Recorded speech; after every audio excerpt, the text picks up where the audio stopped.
At this strategic stakeholders engagement in collaboration with the Office of the Accountant General of the Federation in Abuja, the FIRS boss and the Accountant General emphasized that this engagement is a critical step to improve tax remittances and deepen compliance, particularly within ministries, departments, and agencies. The essence of us being here is to continue the collaborative activities between the Federal Land Revenue and Accountant General of the Federation.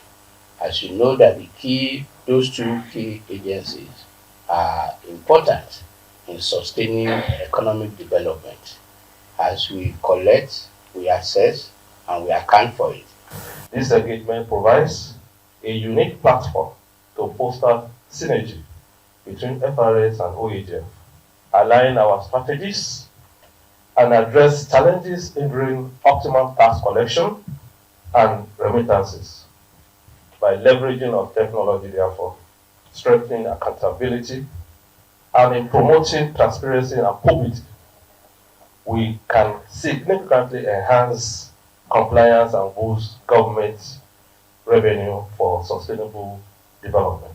With the newly signed Nigeria Revenue Service Establishment Act 2025, the Federal Inland Revenue Service is now transitioning into the Nigeria Revenue Service. Development stakeholders say will boost institutional capacity and statutory powers. Stakeholders here emphasize that the engagement aligns with President Bola Tinubu's renewed hope agenda. In anticipation of the commencement of Nigeria Revenue Service. So they are our backbone and we also feed into them. So there is need for us in preparation for the implementation of the new law that we continue our collaboration that we've been doing before. So this is just a continuous exercise. It's a desire to have a $1 trillion economy in Nigeria, that's all.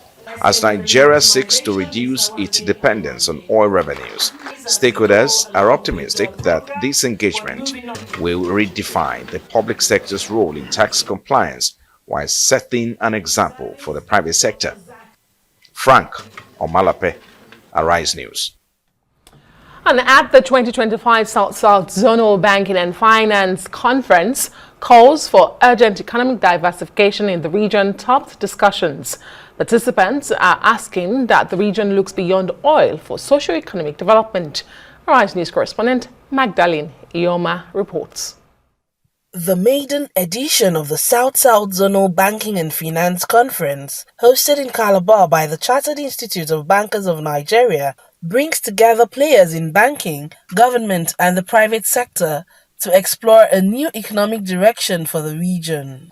Declaring the conference open on behalf of Governor Basio II, Deputy Governor Peter Ode says South-South states must urgently reduce their reliance on oil and embrace other viable sectors backed by targeted investments.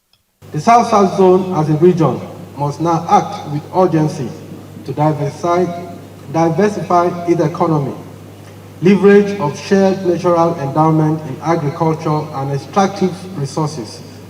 The fertile land across the zone gives us a comparative advantage that we must convert into prosperity through agricultural value chain. It is therefore hoped that the communique that will be issued at the end of the conference will provide the right strategy for economic transformation of the South-South geopolitical zone.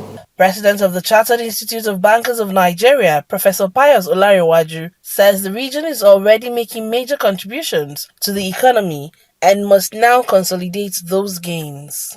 As we work to reposition the South-South for broad-based prosperity, the financial system must play a vital and central role, not merely as a source of capital, but as a catalyst, for innovation, ideas incubation, and inclusive economic growth. Registrar and Chief Executive Officer of the Institute says innovation and youth inclusion are critical to building a resilient economy. The people's mind is agog. From the presentations we have had, it is clear that it is an imperative and it is the way to go because it will not only create jobs, it will solve the problem of poverty. Cross River State Commissioner for Finance and Chairman of the Local Organizing Committee, Dr. Michael Odere, says the conference is focused on translating dialogue into action. It is all because of the will of the governor of the state who was there to support us to overcome our other challenges. Financially, he was there for us. Morally, he was there for us. So we need to see all of these comparative advantages that we have and leverage upon them to make more funds that will grow our own economy. With strong political backing and coordinated sectoral input, stakeholders are optimistic that the outcomes of the Calabar Conference will shape a more resilient and inclusive South-South economy. Magdalene Eyoma, Arise News, Calabar.